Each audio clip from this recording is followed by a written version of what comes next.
আমার যে আরজু, আমার যে আকাঙ্ক্ষা, আমি দুর্বল মানুষ, আমল টামল বলতে তেমন কিছুই নাই। জিন্দেগির এক অর্ধ শতাব্দী অতিক্রান্ত করে জীবনের প্রৌঢ়ত্বের দ্বার প্রান্তে উপনীত এ পর্যায়ে এসে শুধু আজ আমার আগামী দিনের সন্তানদের কাছে এই আবেগ আর এই আরজু আমি ব্যক্ত করতে চাই। আমি অনেক বড় বুজুর্গ নই, অনেক আমলওয়ালা কেউ নই, অনেক এলেমওয়ালাও কেউ নই, তবে আমার হৃদয়ের আকাঙ্ক্ষা হলো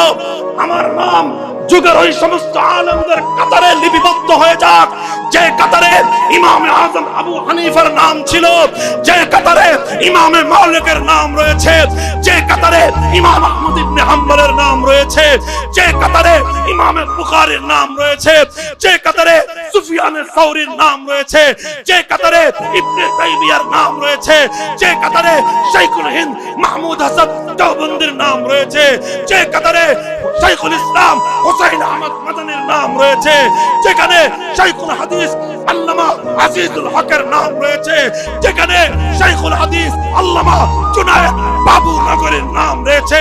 তাদের কাতারে শামিল হওয়ার জন্য শাহাদাতকেই নিজের জীবনের চরম পাওয়া হিসেবে বিবেচনা করেছে।